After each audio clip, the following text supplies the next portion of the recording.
Hello, everybody. Thank you for coming to our little speech here. I'm going to introduce Julie. My name is Jeff Ware from Research Brewing Company. I'm one of the board members for the association.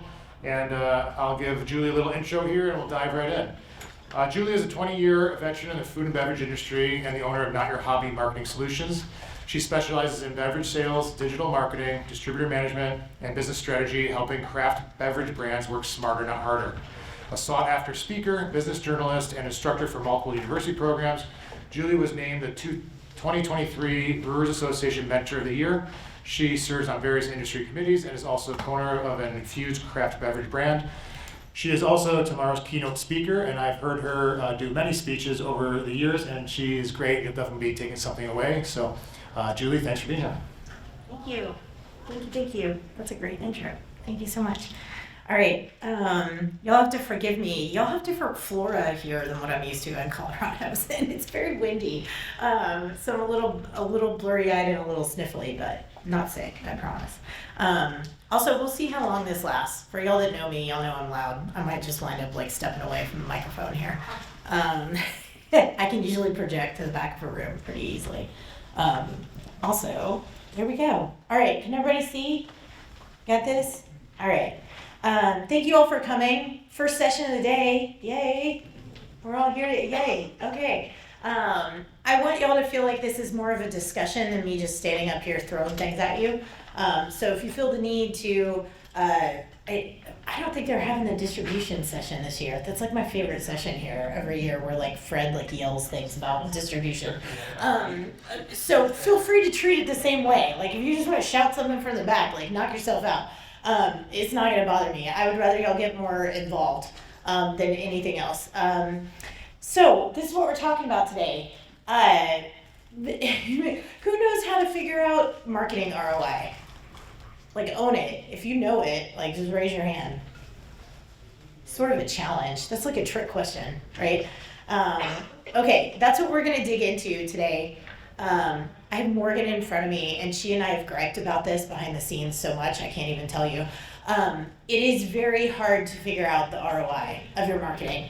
Hopefully, you'll know what that means, right? First of all, right off the bat, return on investment, which is pretty easy to figure out, you know what I mean, when you're looking at like finance, in the world of finance, and you can look at things like how much stuff costs and then how much we're selling things for, and you know, we can figure out the ROI of most things.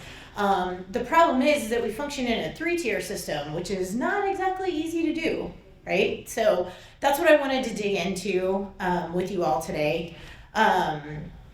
Also, if you didn't hear that, I function as a fractional consultant. So I work with owners, I work with operators, I work with marketing teams, I work with sales teams. Sometimes I work with people that I don't even know why they're helping with the marketing, but they are, and y'all have small teams, so you just take it.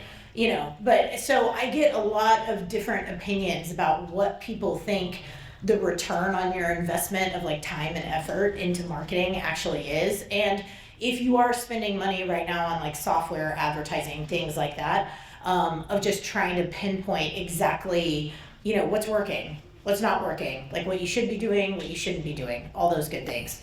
One of my pictures didn't load, which I'm not gonna lie, I'm sad about because it was me fly fishing. Which I thoroughly enjoy, and I know you'll have good fly fishing up here as well. But that's what I do in my downtime besides skiing and like other things. I'm a very typical Coloradan, except I don't have a Subaru. Sorry to disappoint. But this is me. Just in case you don't know me, my name's Julie Rhodes. I own and operate a company called Not Your Hobby Marketing Solutions. What I tell people is that if you have customers, you have now graduated from a homebrewing hobby to running a business. So we have to treat it as such. No offense to the home brewers, but they don't have DBAs. And you guys do. So we got to put our big kid pants on. I've been in this industry for decades. I was one of those lonely people this morning on the 20-year mark where I had my hand up, you know, kind of ducking in the back. I've always been on the business side of things. I'm married to a production guy, so please know, like, I know my way around a brewery and like DO levels and stuff like that, but please don't ask me about like gravities or anything like that. We have 2 boys. I tried to put a recent picture. They're closer to teenagers than they are anything else this year, but they're very well behaved in a tap room. So if you ever see me in your facility, I promise they're not gonna like jack things or turn things over. Like I said, I come in from Colorado. I've been part of the New York State Guild for a while now, so I'm really happy to be back with you guys. Hopefully you take something away today. Personally, sci-fi nerd, so nerds unite if y'all want to come talk to me about that later. I'm also a big fan of donuts and baseball, and please don't play pool with me, because I will beat you. I used to play competitive billiards. Random fact. I love dumb questions. Please bring all the dumb questions. There are dumb questions, but they all should be in the mix. So if y'all want to scan this is going to take you to a platform called Slido, where you can anonymously ask your dumb questions, and we will answer all of them by the end of the session, I promise. And if I get long-winded and I talk more, that's pretty typical of me too. If we run out of time, please find me after the session. If you don't have time to find me today, I am the keynote, day 2 keynote. You can't go out late tonight. You can, but you need to get up early to come back tomorrow. It's worth it, I promise. Just find me. I do have to leave around lunchtime tomorrow. So I wish I could stay for the whole thing. I've had a death in the family. I have to take off early. Also, for those that know me, that's why I have red eyes as well. It's like allergies and little vulnerability here. Nothing wrong with that.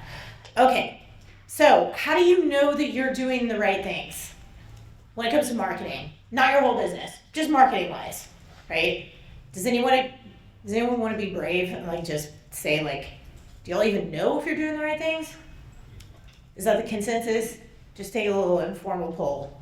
You can just shake your head if you don't know what you're doing. It's fine. That's it. That's the point of this. Okay. Okay, that's fine. You're probably guessing. Like, everybody else is on TikTok. Maybe I should be on TikTok. You know, like, everybody else has a beer finder on their website. Maybe I should have a beer finder on my website. Is that kind of how it goes? The gist? Yeah. Okay. Gotcha. It's okay.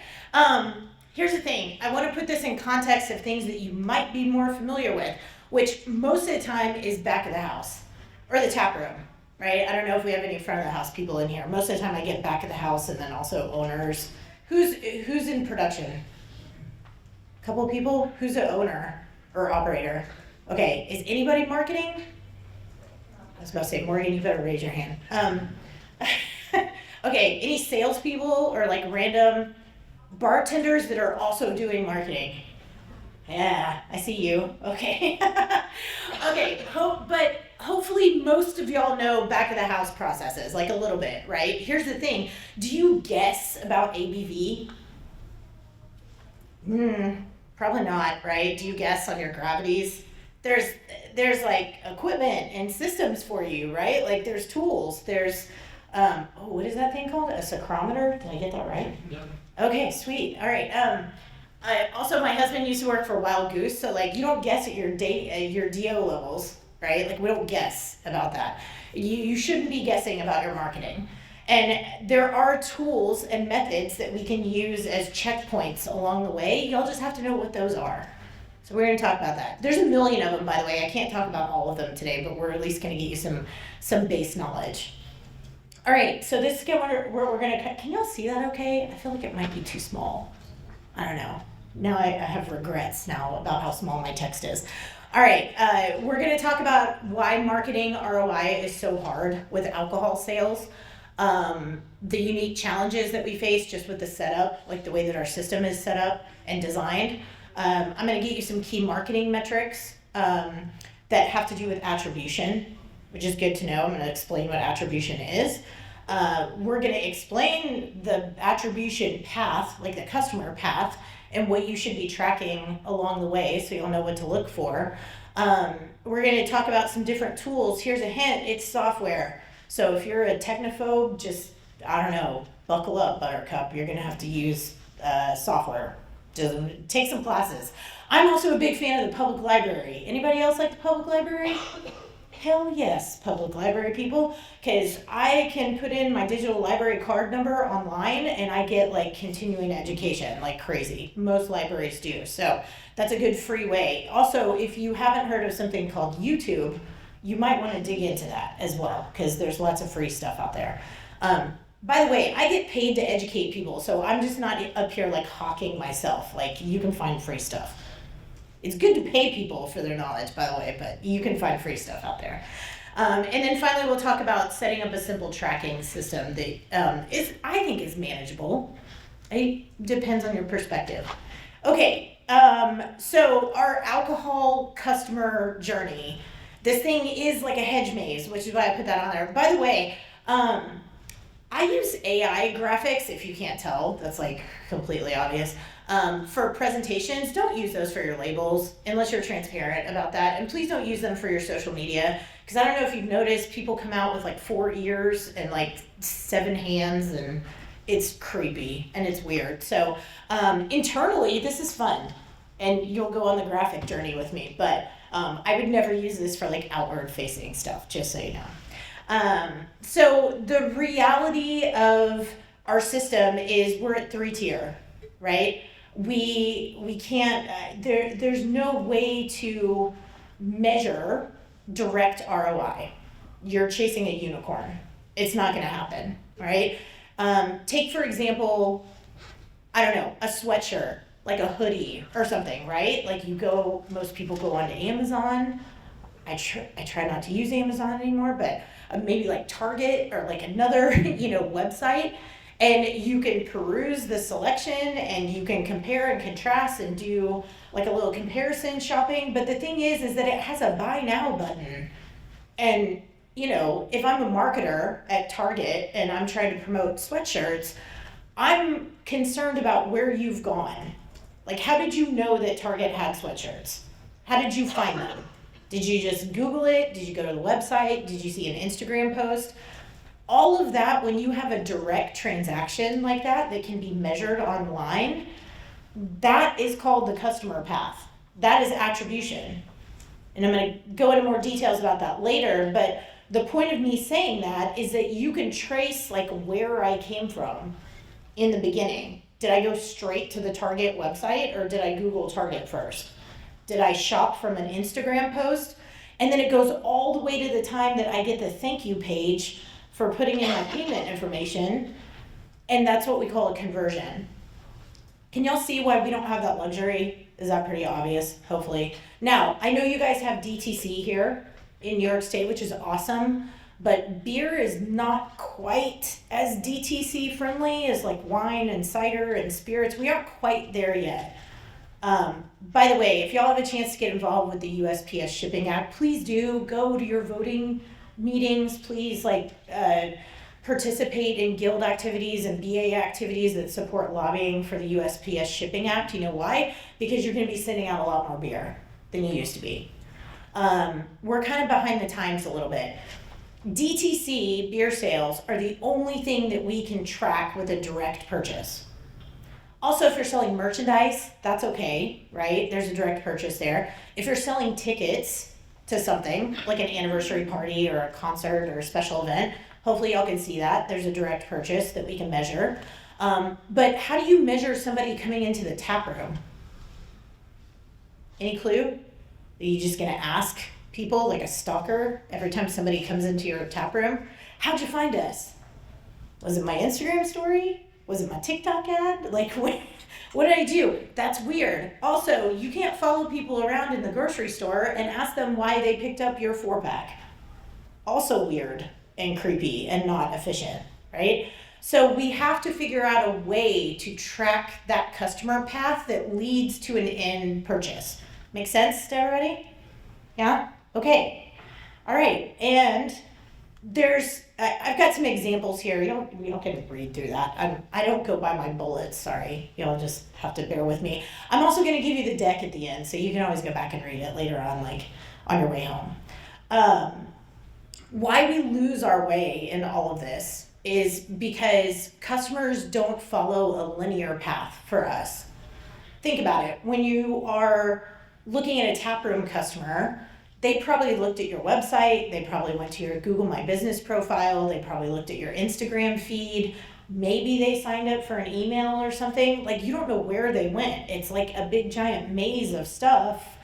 And we have to somehow organize all of that and figure out what makes sense to try to get more butts in seats, right? Or to try to sell more, which gets even more complicated, in the distribution channel, which is really like far removed. right? So how do we measure that? That's the biggest issue. The other thing is sometimes y'all are looking at the wrong stuff. I'm not saying that to be mean, but y'all are like, but it has so many likes. My post has so many likes. I have so many followers. It's a bunch of garbage. Sorry to rain on your Cheerios here. That is, those are what we call vanity metrics. Those hold no weight with the path of purchase. Or we'll talk about what does, right? And knowing that your acquisition path for customers is going to be complex and it doesn't stop at their first purchase. It's cheaper and easier to get more business from existing customers than it is to find new ones. So, you know that old school marketing funnel that looks like an upside down pyramid, and you've got like cold audience up here at the top, and it's like, cast a big net, and then you've got warm audience, like people that kind of know you, and then you got your regulars. But where do they go? To the bottom of the funnel, and then what do you do with them? Do they just drop off the face of the earth? No, they don't. It should look more like a wheel than it does a triangle, right? Because you don't just stop at the bottom. Like, you want your regulars to come back. You want to have membership programs. You want to have loyalty programs. You want to have mug clubs, things like that, right? Because it's easier to get the people that have already bought into your brand to buy more. It's just easier. I have no idea who made up that rule. That's an old business rule from my bachelor's degree. If anybody else knows who made that up, please let me know. So what can we do instead, right? Instead of tracking sales conversions, which we don't have hard sales conversions, we need to focus on what are called proxy conversions. That is a fancy term for tiny micro conversions. Those are little tiny interactions and engagements that feasibly lead to a purchase. You have to have faith in the system. I'll just tell you that right now. If anybody's in here looking for like concrete stuff, you're not going to find it. I hate to disappoint you. So what we're going to look at is things like engagement, like something that requires effort. Likes and follows don't require effort. Do you know how easy it is to like double tap something and you just like keep going? That's why that doesn't really count. Now, if I'm leaving a comment, if I'm sharing a post, if I'm tagging a friend, if I'm forwarding your email, if I'm even on your email list, right? Or if I'm clicking for directions on your Google profile, that takes effort. That's the kind of stuff that we want to measure. That's the stuff that's going to lead to actual dollars in your back pocket. Event RSVPs, ticket sales, stuff like that. Membership club signups, things of that sort. All right? So I want you to remember that marketing, it helps us with sales, but it is not the number one driver of sales. I say this on behalf of all the marketing folks out there. Please stop yelling at marketing when your sales go down. It's not entirely their fault. And telling them to post more on social media, not gonna work. Social media is not a magic bullet for sales. It's not. You know why? Because it doesn't belong to you. It belongs to the algorithm and Zuckerberg, right? They can do whatever they want to with it. They can decide who sees what, right? Here's another, this is not on here. I'm just going to go off on a tangent. What you want to focus on is owned media and not rented media. Social media is rented. It doesn't belong to you. Owned media is things like your Google My Business profile, your website, your email. You have full creative control. You can send stuff out whenever you want to. You can put updates on there whenever you want to.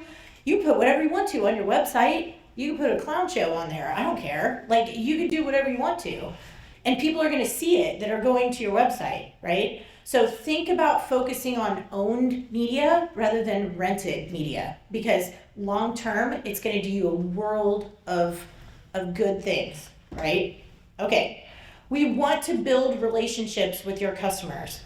I'm older than a lot of you in this room, but beer marketing used to be ladies in bikinis and Spuds McKinsey. That was like what we got, right? Like, does anybody remember Spuds besides me? It was a bunch of logos. It was a bunch of mascots. It was like blatant in your face, like branding. There was no humanity behind it, right? Then comes craft beer. There are people behind the beer. You're more than a company. You're more than a corporate machine. That's what we do well. We own that shit, right? We own storytelling. We own special ingredients. We own interesting styles. We do things differently. So you don't need to be marketing like that. What you do need to do is authenticity and high quality.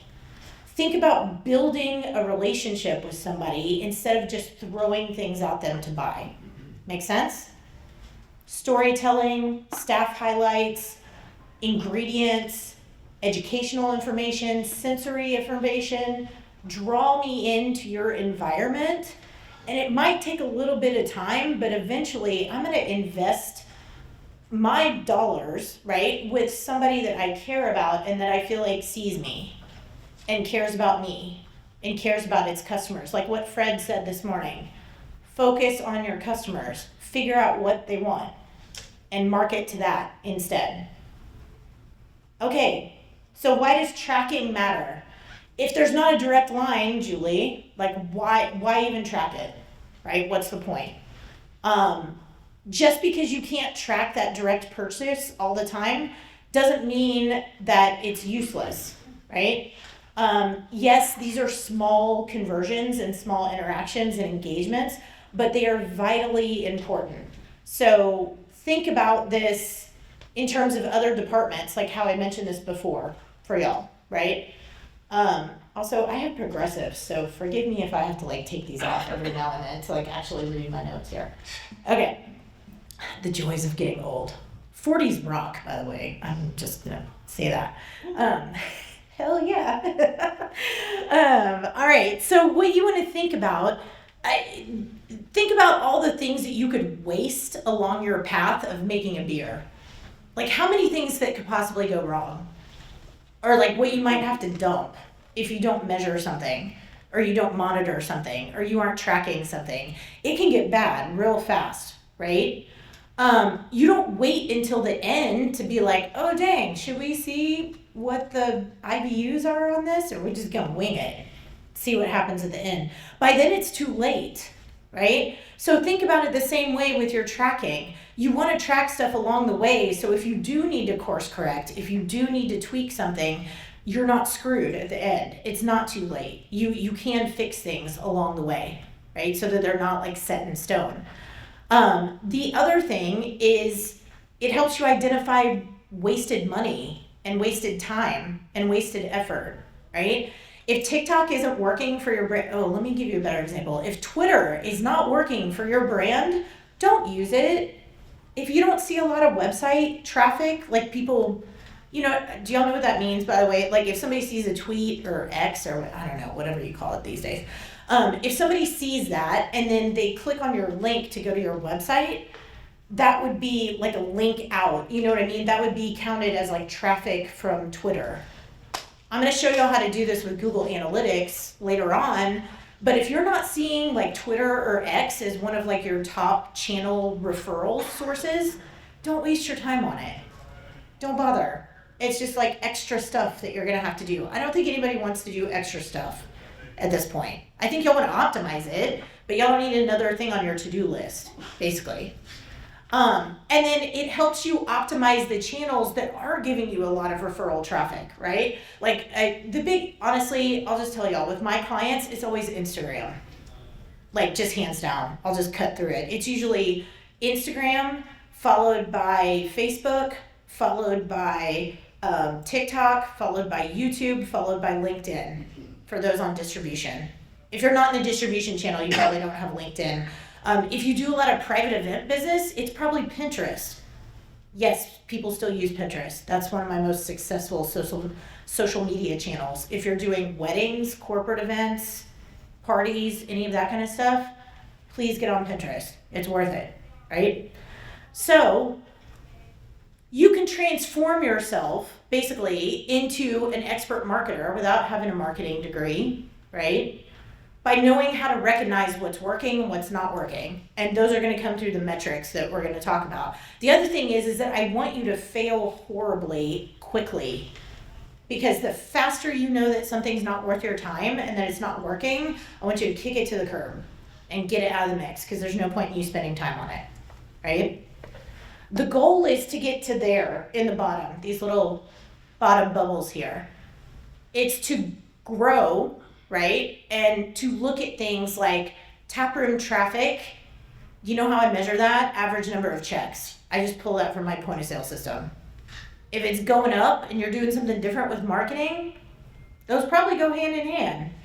The other thing I look at is like ticket sales, merch sales. I look at taproom revenue. I look at distribution volume and sales.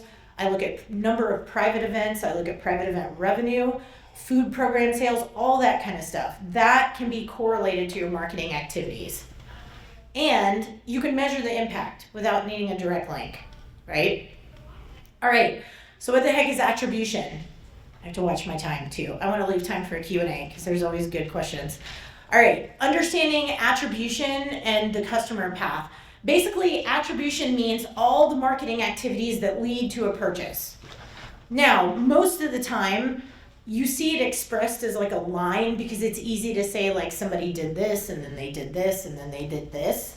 But what it looks like in reality is like a whole, almost like a bubble chart. You know what I'm talking about? Where it's like different like touch points and then it kind of leads to a purchase and then there's like other engagement and interaction points and then it leads to more purchases.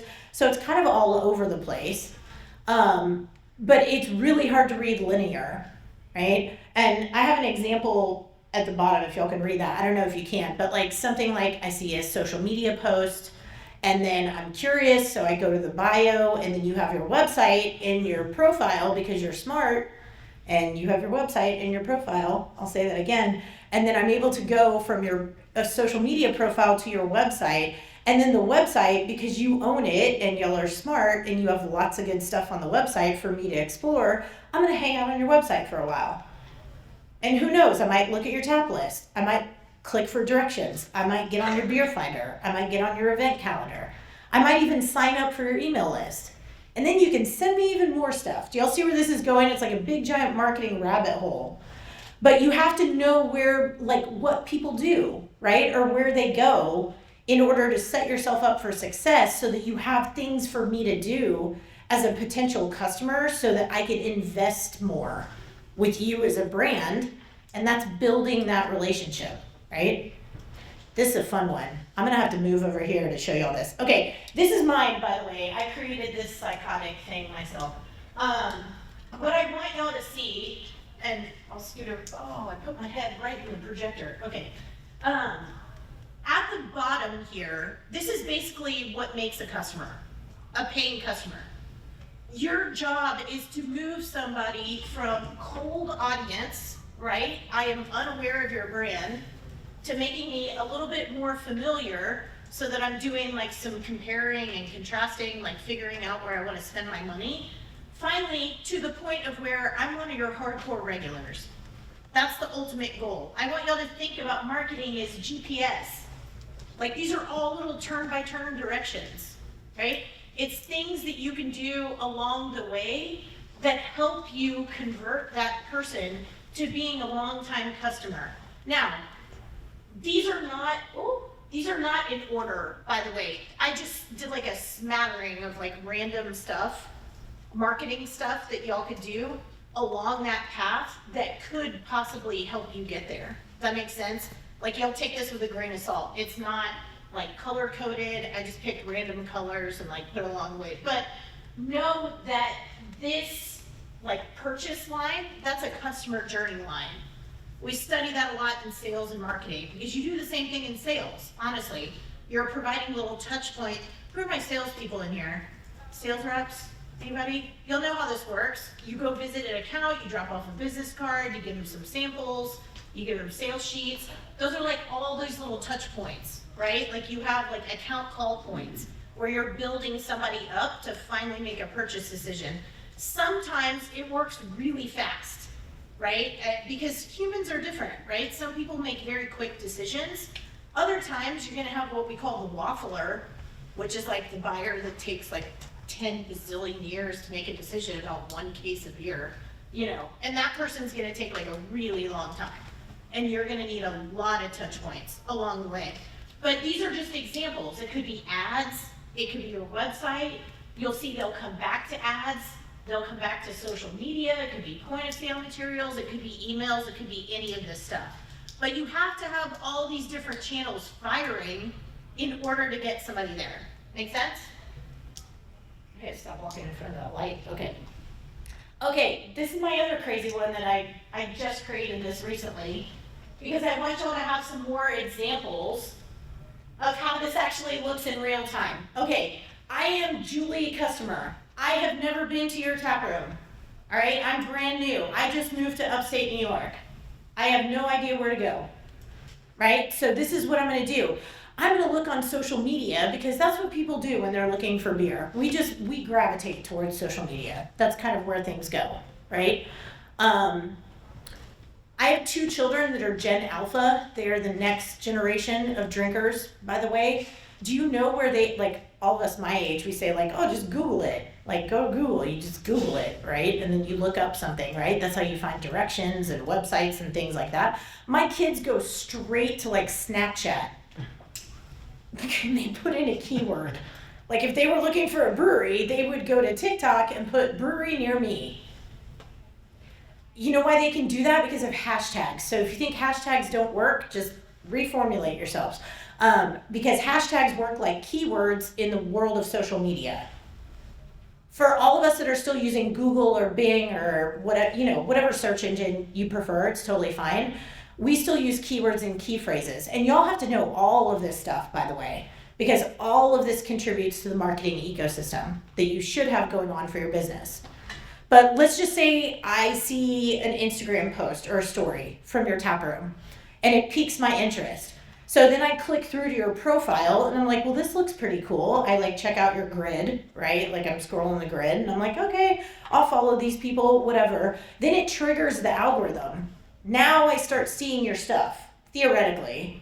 And if your content is good, because y'all are savvy marketers, I continue to double tap and like maybe I comment and, further triggering the algorithm to show me more of your content, right? And then I see something maybe about an event that you have coming up that piques my interest. Okay, now I'm interested. It says go to the website to find more information on our event calendar. So now I'm on your website. And now I'm looking at your event calendar. Then I'm clicking around, right? We're in the red now, right? That's where my stage is. Now I'm clicking around on your website. And if you have a lot of cool stuff on your website for me to do, I'm gonna hang out there for a while. And I'm gonna look at your beer releases. I'm gonna look at what's in the market.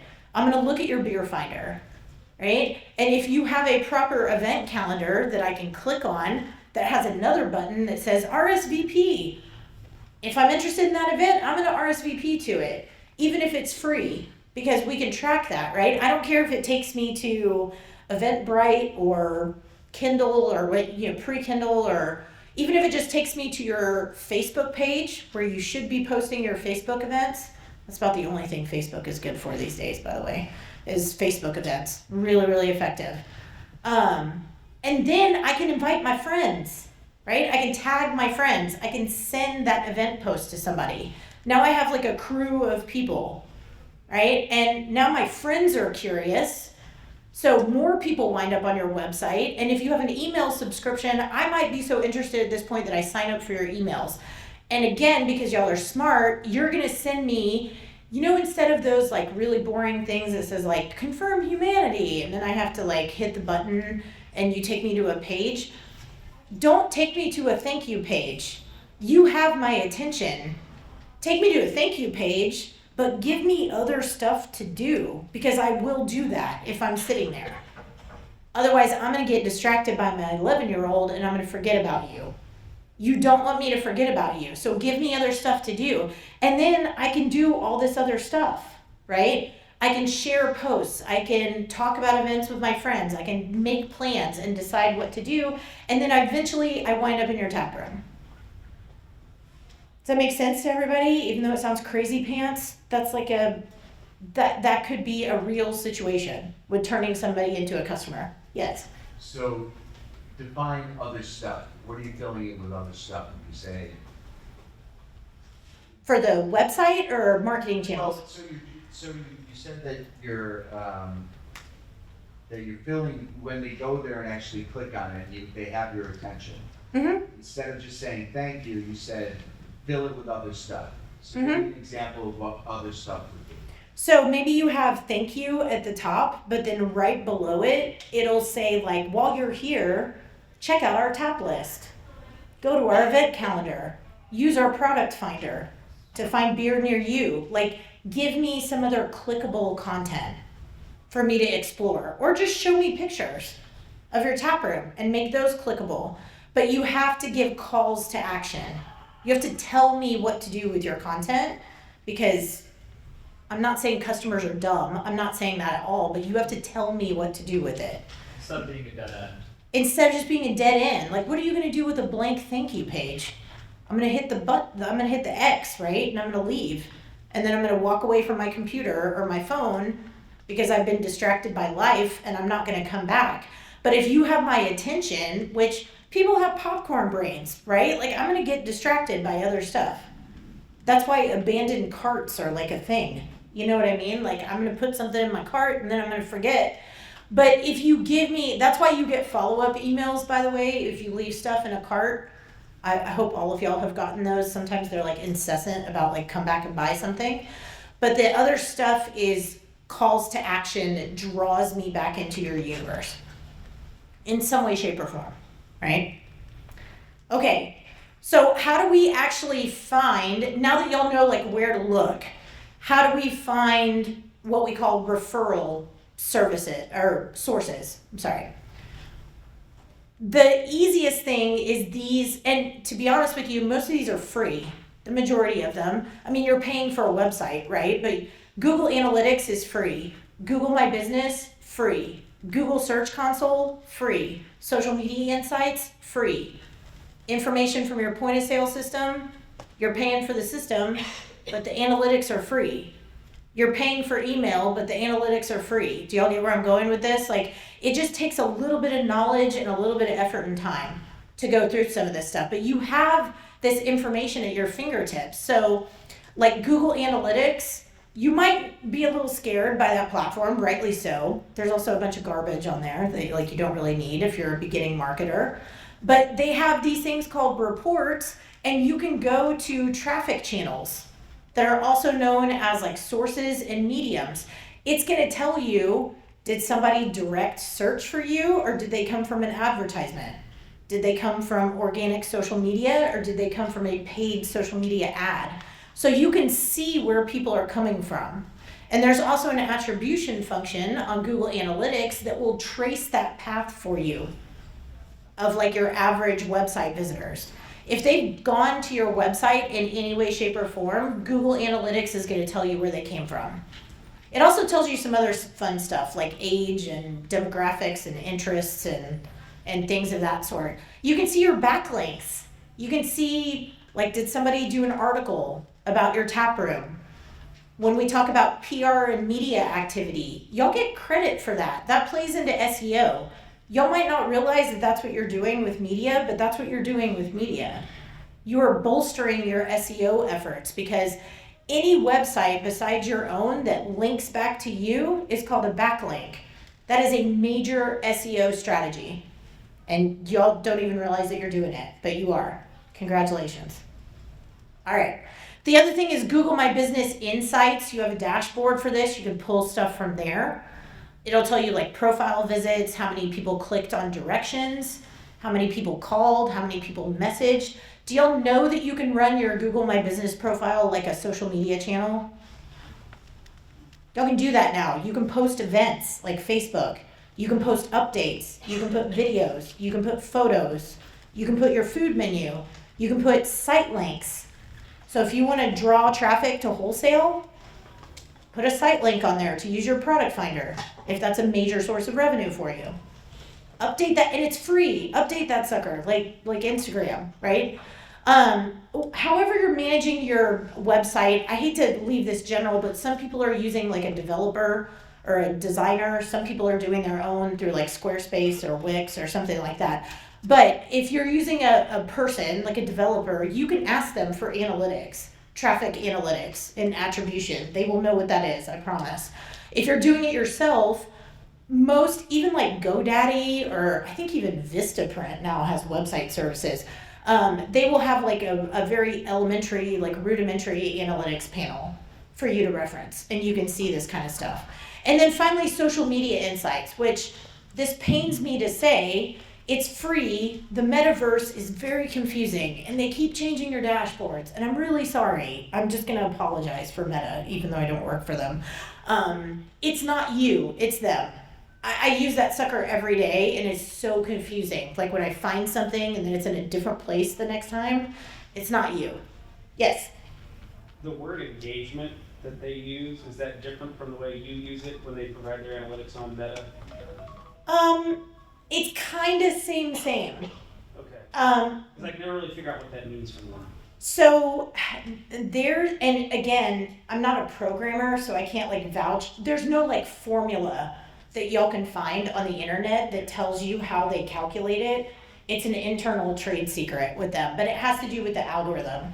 They have a fancy formula that says like, well, you have this many followers and you got this many likes, but then this many people commented and this many people shared it and this many people saved it, divided by the number of people that you have on your channel. It's like really like. Do you see value in that metric? Like, do you think it's valuable? Yes, but not your overall engagement rate for your channel, Okay. because that won't tell you much. But I have it in here. It's coming, I promise. I'll show you. But yes, I do find that valuable. It is very valuable. So these are the other tools that you can use. Definitely use your point of sale system, right? Definitely.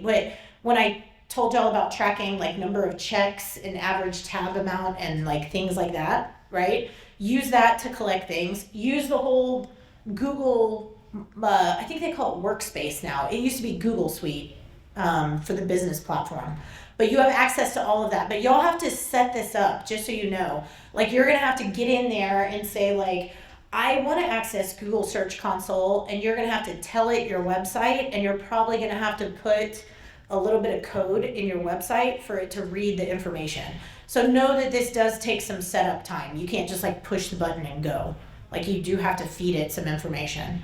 Again, with marketing or email marketing or CRM tools, you can pull data from customers about that, social media insights, and then web developer dashboards. All right. Again, this is another example. I just want I want to drive this home about how to actually do this stuff. I'm going to skip over this if that's okay, because I think y'all want to see like real stuff. Okay, this is your pitfalls. Please don't fall into this. All right. I want you tracking actionable metrics. I don't want you tracking vanity metrics that don't lead to a purchase. All right. So what we call actionable metrics are going to be things like there's your engagement rate, but we're going to go deeper into that. And things like net follower growth. Like y'all are going to have people leave and then people come, right? So we want to see like positive net follower growth on social channels. And what we're looking for here is the post engagement rate, not the overall engagement rate, but the engagement rate on your content, like on your posts, right?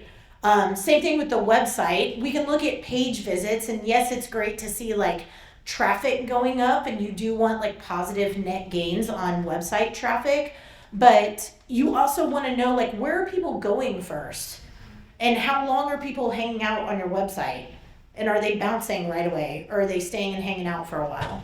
So that's a big indicator. Email open rate, click-through rate. By the way, if you don't give stuff for people to click on, you won't have a click-through rate.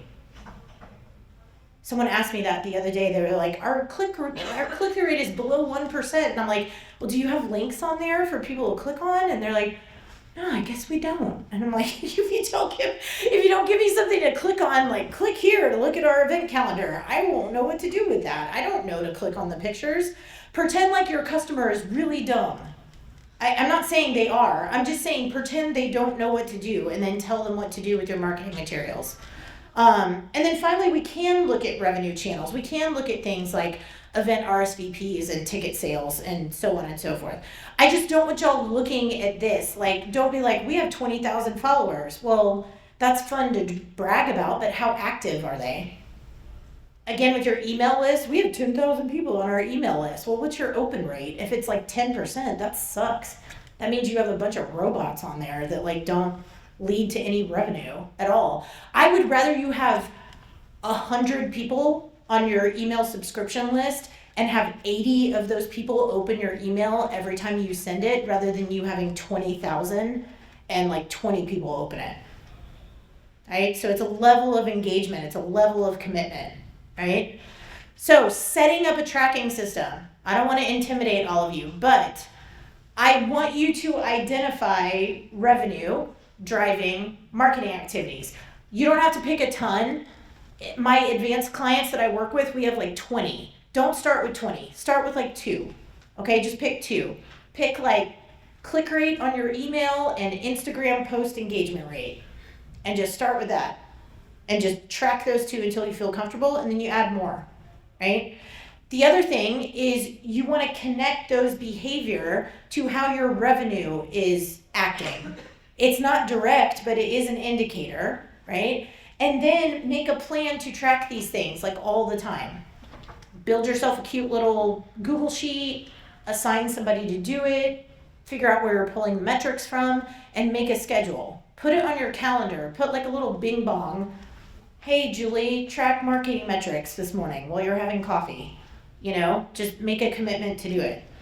Okay, can y'all see that okay? This is like a screenshot of a marketing scorecard. That's what I call these things with my client partners. We create scorecards. I heard you say rocks earlier, and this comes from EOS. Basically, it's just a modification of EOS that I use for beer people. So, for anybody who knows like Traction or EOS, I use all that with my client partners. So we have scorecards for every department. I have a taproom scorecard, I have a wholesale scorecard, I have a marketing scorecard. And these are just some examples of like KPIs. Y'all will get the deck later, so if you can't like focus on the numbers, but these are real benchmark numbers that I use. I'm not going to run you through all of those because we'll run out of time. But those are actual numbers that I look for. Things like post engagement rate on Instagram. Yes, the one on Facebook is lower because Facebook is kind of like underwhelming right now. But those are actual like open rates and click rates and stuff like that I use.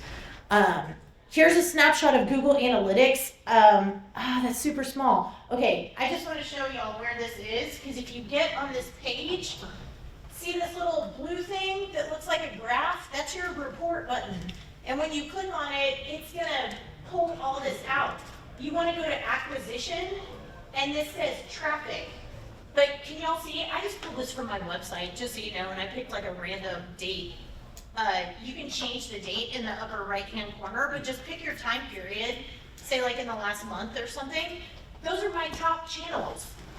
This makes me happy. This means people are going straight to notyourhobbymarketing.com, which means I'm doing something right. Right? The other thing is organic search. If you search me, it's Julie Marketing. That's my top key phrase.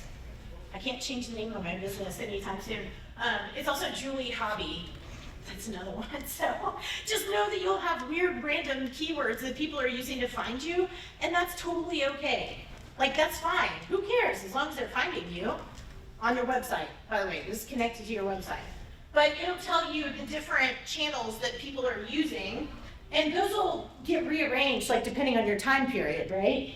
Here's another one from Google Analytics. If you go a little bit further, see where that says engagement on the left? And then if you go down to pages, those are my pages. That's where people go first. Like that little, do y'all see what I'm talking about? Like a little / and then it tells you the different sections of your website. You'll be aware of where people are going, like how they're using your website. Is it the top list first, or is it private events? Is it your food menu, or is it your event calendar? And then you'll know what channels to focus on, right? Or which pages to make better, and give me more stuff to click on, basically. All right, so how do we make data-driven decisions based on all this stuff that we just collected? Again, I'm going to give you 4 examples. I'm going to run through these pretty quickly. An example is Google My Business, right? You notice that like there's an uptick in clicks on Google My Business, right? And that is coming from like, where are we driving people? basically. Like, where is that coming from? And if there's a correlation with something that you've ramped up marketing wise, like say you start adding pictures, I just told y'all to update your Google My Business profile, and then all of a sudden you get a spike in your website, that's why that happened, right? So you know that's working, so then you can make sure that you put that on your like marketing to-do list from that point forward. It's that simple, right? Sometimes you don't need like concrete benchmark numbers, you just need to see an improvement, right? Or like a big flux of traffic, like a big spike, right? Same thing with like Instagram stories. If all of a sudden you have people, say you post an Instagram story, and this is so small I can't read my own slides. Let's just say it's like a product announcement, right? And then all of a sudden you see a spike in traffic going to your website for that specific product page. You know whatever you did on Instagram is working so that you can do it again. Do y'all follow me on this? So like you just want to pick out the stuff that's actually driving engagement. When to cut back and pivot, all right? When do we kick things out? Paid social ads are not converting. If you don't hit some of those benchmark numbers for paid ads that I had on my scorecard, you gotta fix something. Don't just let it ride. You're gonna waste a bunch of money, right? And same thing like this, like with TikTok stuff, this is really common, by the way. You're getting a lot of views, but you notice on your TikTok dashboard that it's all from, I don't know, Vietnam, not upstate New York. There's something going wrong here, right? That means that we have to fix things. Like, it might look like on paper that you're like doing well, like, oh, we have a lot of views, but are they in your backyard? Does that even make sense? So can you tweak it? Like, can you tag your location or use better hashtags to like draw people in, right? When to completely cut something. First, you gotta identify the underperforming channel, right? I want you to track this over time. Don't just make like a knee-jerk decision about kicking something out, because taking away a marketing channel completely is pretty severe, all right? The other thing is, oh, my stuff got run together. All right, he asked me about that earlier, the tech guy. I did not see that one. Sorry that it's squished. But analyze the performance data, right? Make sure you're hitting those benchmark metrics. If you aren't, keep tracking it and see if it's getting better or worse. Course correct, make some changes, see if you can fix it. And then finally, if it continues to suck, reallocate your resources. Let's say you have like a real crappy like meta ad that's just not working. Like you've tried to go back in and change pictures and change the audience and like do different things and it's just not working. Don't try to make it work. Just get rid of it. Do something else. Allocate the dollars, allocate the time to something else. My example there is with Twitter. I'm not seeing, can y'all tell that I'm not seeing a lot of ROI with Twitter lately with my client partners? Okay, and then I want you to follow the 80-20 rule. This is true in business overall, but know that 20% of your customers are gonna come from, or I'm sorry, I said that backwards. 80% of your revenue for customers are gonna come from 20% of your marketing activities. That's just the case. But here's the thing, you can't just do those 20% of marketing activities and that's it. You gotta do the whole thing because you don't know where people are coming from at any given time. You can try to figure it out, but know that there's always gonna be stuff that falls outside of that 20% of activities. And it doesn't mean that they don't count, they do because they contribute to the whole ecosystem. But just like y'all have like key accounts for distribution, you don't just like ignore all your other accounts, right? And just leave them hanging. Like that's not the way we do business, right? So know that everything counts. All right. Hopefully these are your takeaways today. I hope so. Y'all like get the gist of this? Is everybody like stunned? It's really early. I know, I'm sorry, this first session, I just like beat y'all over the head with marketing metrics. I want y'all to think beyond direct sales because you're not gonna find it. Right? The other thing is that those tiny interactions, they matter. I want you to track them. The other thing is I want you to use the right tools. I want you to think about quality over quantity. You don't have to post every day on Instagram, folks. Morgan, louder for the people in the back. You don't have to post every day on Instagram. Y'all can post like 3 times a week, but make it good. Make it interesting. high quality stuff that I want to engage with. You know what? That saves you time and effort. It's worth it to think about it, right? And think about the long game as well. Those are your next steps. That's what I would like you to do. I'm not going to hold your feet to the fire, but that's what I would like for all of you to do. I would like you to start tracking some of this stuff. I do want you to set up all of the Google things. I do want you to get into your analytics dashboard on your website and your email program, right? And I do want you to create a tracking system. And y'all know that I do not leave you without a goodie bag. Without a digital goodie bag. That's what this is. This is like your swag bag that you just got. It's just in a digital form on a landing page. I'll give you a hint, and if you're scared of marketing metrics, if you scan that and email me, I will tell you how to use ChatGPT to figure out your metrics. How about that one, folks? That's super fun. By the way, I'm a big fan of AI, and let me tell you why. First of all, you got to make sure that you pay for it so that it's private and secure. We don't want your branded proprietary information floating around on the interwebs, right? So pay for it, it's worth it. The other thing is that I don't want you to rely on AI to teach you everything you need to know about metrics, but what I do want you to do is learn how to export a report from Google Analytics and tell ChatGPT, give me the takeaways. Right? It's a productivity tool. Use it as a productivity tool. Do you know how many, can I do that by hand? Yes, absolutely. Do I choose to? F no. Time is valuable, right? If it'll process numbers for me, or like organize something into an outline, or reword a social media caption, yeah, do it, folks. Do it. Do it. Time is short. We have limited resources, all right? There's some other good stuff on there too. Did everybody scan that? Can I go back to did anybody put stuff in Q&A? Because I forgot to scan my own code at the beginning, and then we're going to go backwards. Question code. Okay, here we go. Hang on, I'm going to check Slido. And if it's okay, I'm going to go like 1 or 2 more minutes just because we started a little bit late. Does anybody have questions? Yeah. Yes. I guess my phone calls today telling me my Google's business listing is messed up. Oh, Jesus. Okay, I know. Silicon Valley can't get it together. I got booted off of Google, just so y'all know. Like, I teach this stuff, and because I don't have a physical address, because I have a home office, like I have a virtual office, so they told me I didn't exist, even though I have an EIN, which is super fun, because I pay taxes. It's awesome. Worst case scenario, I want you to file as many appeals as you can. First of all, you're never going to get a real person.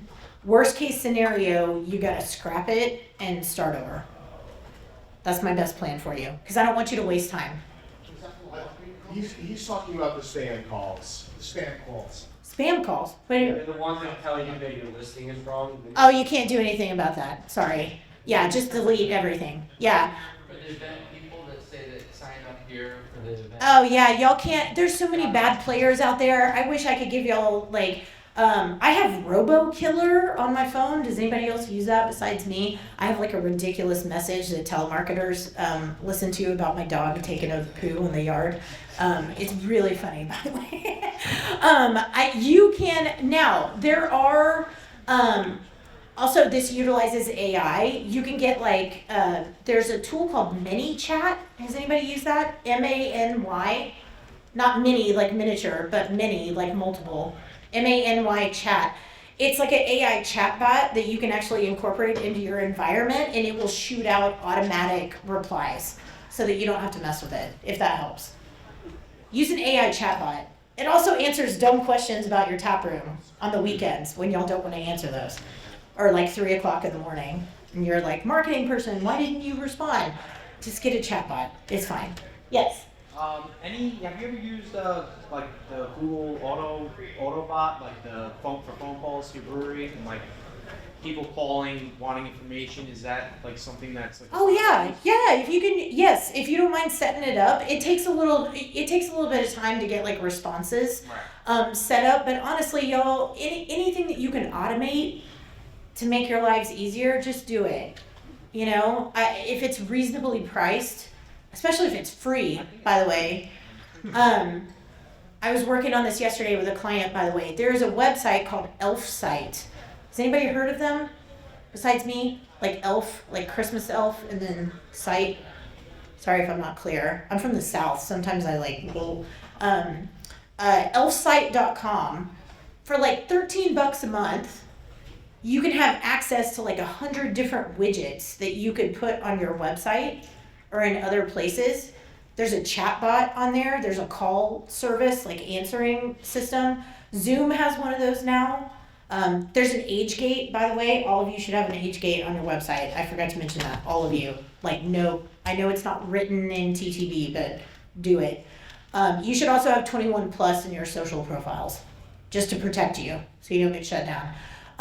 But it has like a whole bunch of different things that you can implant into your website that will help with things like an announcement bar, an age checker, a social feed, a chat bot, you know, email sign up, like stuff like that. That's the lowest cost one that I've seen.